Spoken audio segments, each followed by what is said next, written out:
Mon ami musulman, si tu meurs là maintenant tout de suite, est-ce que tu es sauvé? Quel est ton sort après la mort? Je te propose qu'on analyse ça ensemble à travers certains versets du Coran. Alors tu vas me prendre Sourate 9, le verset 18, où il est écrit Innama ya'muru masajid Allah man amana billahi wal yawmil akhir wa aqama as-salata wa ata az-zakah wa lam yakhsha illa Allah fa'asa ulaika ay yakunu minal muhtadin. En français, ça veut dire « Ne peuple les mosquées d'Allah que ceux qui croient en Allah et au jour dernier, accomplissent la prière, acquittent l'aumône et ne craignent qu'Allah. Il se peut que cela soit au nombre des bien guidés. » Regarde, tu auras fait tout ça, tu auras cru, tu auras fait la prière, tu auras donné la zakat, tu auras craint que Allah. Conséquence, il se peut que tu sois bien guidé. Rien n'est sûr. Pourtant, tu as rempli toutes ces conditions. Mais maintenant, je vais même te montrer que Mohammed, le prophète d'Allah dans le Coran, lui-même, il n'a pas respecté ces conditions. Regarde, tu vas prendre sur la 33, le verset 37. À un moment dans le verset, il est dit « Wa turfi ma fi nafsik, wallahu mubdih, wa takhsha an-nas, wallahu ahaqqu an takhsha » Ça veut dire « Et tu cachais en ton âme ce que Allah allait rendre public, tu craignais les gens, alors que c'est Allah qui devait être plus digne de ta crainte. » Donc même Mohammed, il n'a pas craint que Allah. Donc, même s'il avait rempli toutes les conditions qu'on a citées au verset précédent, c'est pas sûr qu'il soit bien guidé. Alors si en plus il ne les remplit pas, à plus forte raison, il n'y a aucune garantie que lui-même soit bien guidé. Donc toi qui le suis, forcément, aucune garantie que tu sois bien guidé. On va continuer un peu, on va prendre d'autres versets du Coran.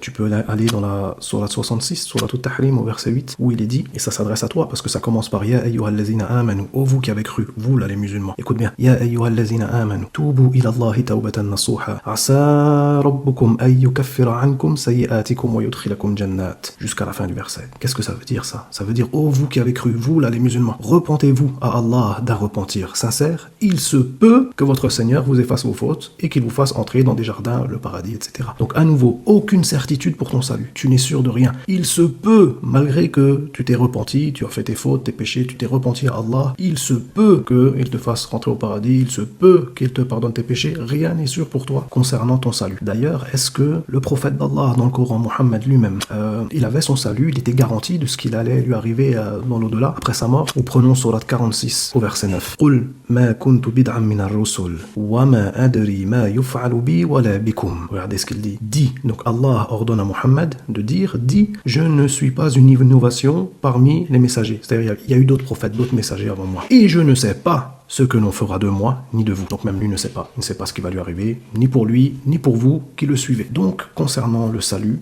le paradis, la sauvegarde de l'âme, tout ça, aucune certitude. Maintenant, concernant l'enfer, est-ce que c'est pareil? Est-ce que vous avez une confirmation ou non de l'enfer? Qu'est-ce qu'il est dit à votre sujet dans le Coran? On va prendre sur la 19, le verset 71, où il est dit Wa im minkum illa waliduha, c'est-à-dire, il n'y a personne parmi vous qui ne passera pas par l'enfer. La suite du verset Kana ala rabbika hatman maqdiya, ce qui signifie car il s'agit là pour ton Seigneur d'une sentence irrévocable. Là, c'est sûr. Là, c'est la certitude.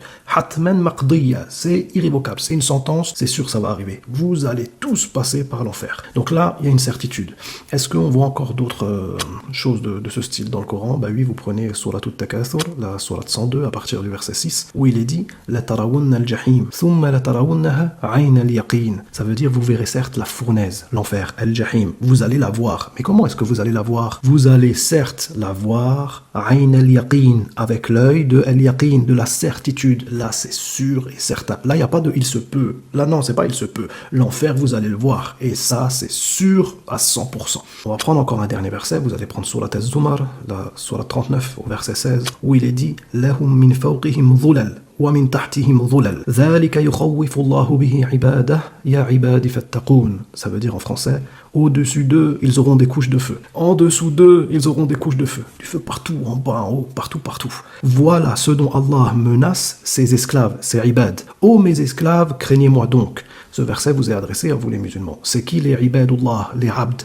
Ibad, c'est le pluriel de abd, esclave. C'est qui les abdallah? C'est vous, non, que vous appelez Abdullah. Donc ce verset vous concerne. Et Allah vous menace de l'enfer, le feu en dessous, au-dessus, partout, complètement rempli de feu. Alors, vous, mes amis musulmans, toi, mon ami musulman, sache que si tu meurs, dans le Coran, tu n'es pas sauvé. Et donc, il te faut quitter tout cela. Moi, je te propose une autre alternative. Je te propose de croire au Seigneur Jésus-Christ. Jésus-Christ qui a dit « Je suis le chemin, la vérité et la vie ». Jésus-Christ, qui est Dieu incarné en chair, qui est venu sur terre et qui est le seul qui peut te garantir la sauvegarde de ton âme. Jésus-Christ qui a dit dans Jean 8 au verset 24, « C'est pourquoi je vous dis que vous mourrez dans vos péchés, car si vous ne croyez pas ce que je suis, vous mourrez dans vos péchés. » Si vous ne croyez pas que Jésus-Christ est Dieu en chair venu sur terre, vous mourrez dans vos péchés. Donc toi, mon ami musulman, si tu veux te repentir et venir à Jésus-Christ, je te laisse ici des contacts. Tu peux contacter, peu importe le pays où tu es, l'un de ses frères, l'un de ses hommes de Dieu, l'un de ses saints. Alors, il pourra te prêcher